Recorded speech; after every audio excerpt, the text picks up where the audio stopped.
ચાલો મિત્રો,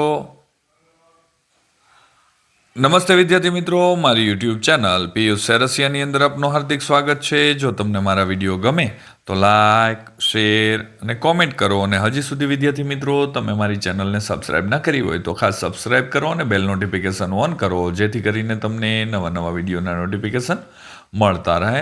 તો ચાલો વિદ્યાર્થી મિત્રો, ધોરણ 5 હિન્દી, જેમાં એકમ છે 5મું, ચીડિયા ઘર કી શેર. વિદ્યાર્થી મિત્રો, આપણે આ વિડીયો છે તે પૂર્ણ પાઠનું સંપૂર્ણ સોલ્યુશન જોવાનું છે. તો ચાલો જોઈ લઈએ.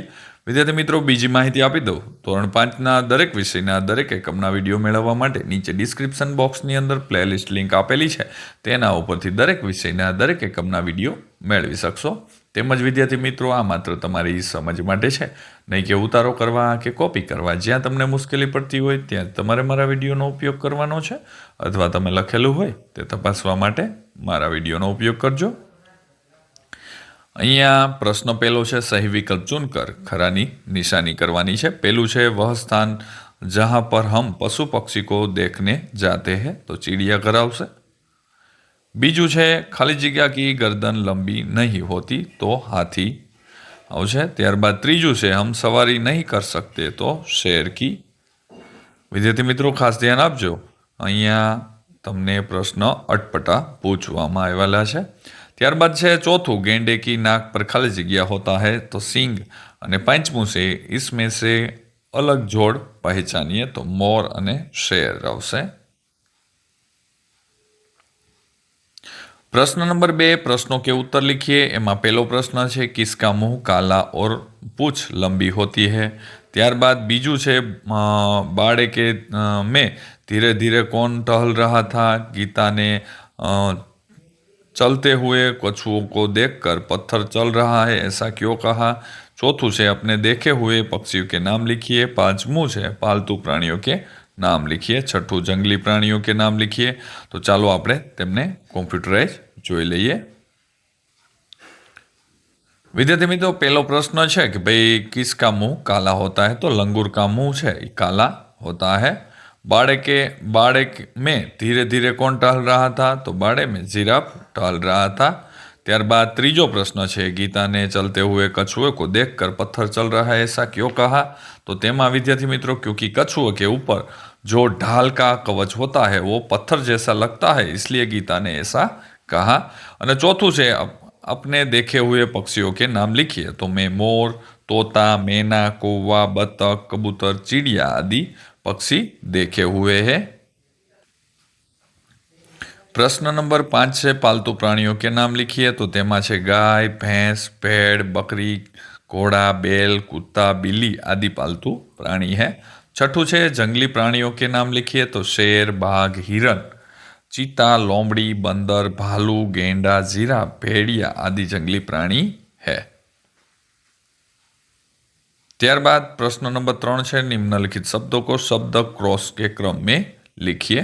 तो विद्यार्थी मित्रों, अहीं बतक, चीड़िया, हरियल, जामुन અને પતંગ આપેલા છે, તો તેને આપણે શબ્દકોશના ક્રમની અંદર લખવાના છે. તો ચાલો જોઈએ.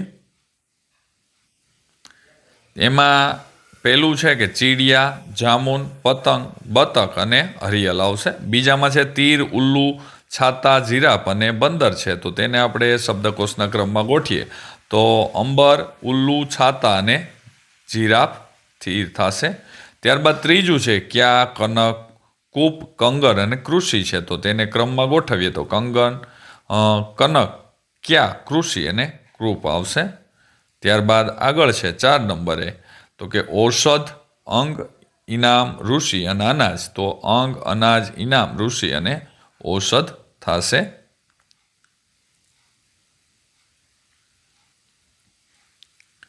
ત્યારબાદ प्रश्न नंबर 4 से निम्नलिखित संयुक्त अक्षरों से बने शब्दों को लिखिए.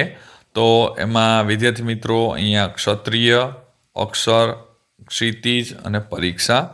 ત્યારબાદ છે કે જ્ઞાન, જ્ઞાની, વિજ્ઞાન અને જ્ઞાતિ.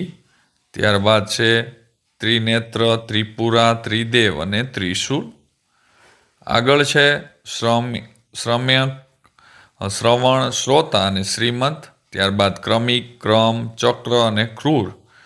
ત્યારબાદ દ્રશ્ય, દ્રષ્ટિ, કેન્દ્ર અને ઇન્દ્ર આવશે. 7 નંબરે દ્વારિકા, દ્વાર, દ્વિજ અને દ્વંદ આવશે. 8 નંબરમાં રિદ્ધિ, સિદ્ધિ, યુદ્ધ અને બુધ આવશે. વિદ્યા, વાદ, સાધ અને વિદ્યાર્થીની.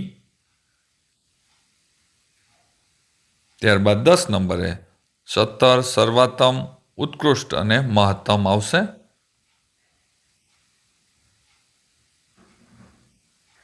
प्रश्न नंबर 5 है, उदाहरण के अनुसार रेखांकित शब्दों की जगह उचित शब्द रखकर वाक्य फिर से लिखिए. तो चालो જોઈ લઈએ આપણે વિદ્યાર્થી મિત્રો. जंगल में ऊंट घूम रहा है, तो जंगल में ऊंटनी घूम रही है. पहलू वाक्य એવું બનશે. બીજું છે झाड़ी के पीछे शेर दिखाई दिया, तो झाड़ी के पीछे शेरनी दिखाई दी. ત્રીજું છે हाथी सूंड से पानी पी रहा है, तो हाथनी सूंड से पानी पी रही है. ત્યારબાદ આગળ છે કે ભાઈ आंगन में कुतिया सो रही है, तो आंगन में कुत्ता सो रहा है. પાંચમું છે मोरनी पंख फैला नाच रही है, तो मोर पंख फैलाकर नाच रहा है. प्रश्न नंबर 6 आवे छे, पशु पक्षियों को चिड़ियाघर में रखना चाहिए या मुक्त रखना चाहिए, क्यों अपनी राय लिखिए. तो विद्यार्थी मित्रों आने पण आपणे कॉम्प्यूटराइज जोवानो छे, तो जोई लईए. जवाब है मेरा मानना है कि पशु पक्षियों को मुक्त रूप से अपने प्राकृतिक वातावरण में रहना चाहिए, क्योंकि प्रकृति की उनका असली घर है. जंगलों में रहने खुली हवा, पर्याप्त जगह और अपनी पसंद का भोजन मिलता है. वहाँ वे आज़ादी से घूम सकते हैं और अपनी जीवन शैली के अनुसार रह सकते हैं. हालांकि चिड़ियाघर में उन्हें भोजन और सुरक्षा मिलती है, लेकिन वहाँ उनकी आज़ादी कम हो जाती है. छोटे पिंजरों में रहने से वे अस्वस्थ भी हो सकते हैं. पशु पक्षी भी हमारी तरह स्वतंत्रता पसंद करते हैं.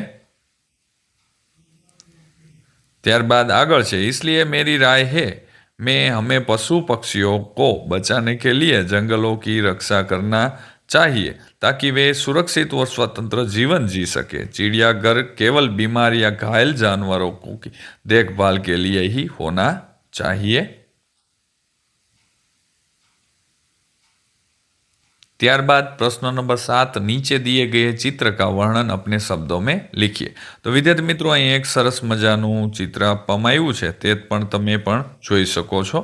આ ચિત્ર ઉપરથી આપણે નીચે વાક્યો છે તે બનાવવાના છે, વર્ણન કરવાનું છે. તો ચાલો જોઈએ.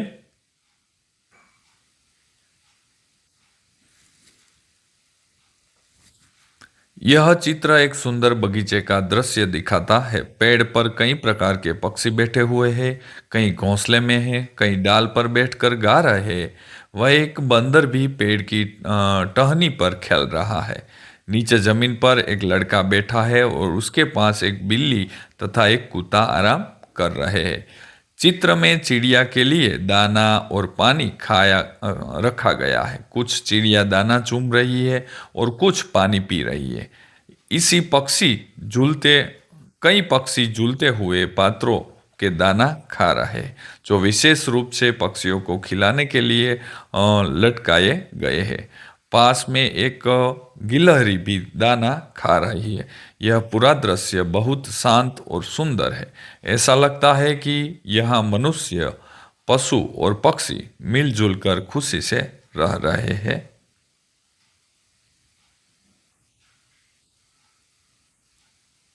ત્યારબાદ વિદ્યાર્થી મિત્રો અહીંયા છે ઇતના જાણીએ. તો તમારે વિદ્યાર્થી મિત્રો આ જાણવાની જરૂર છે.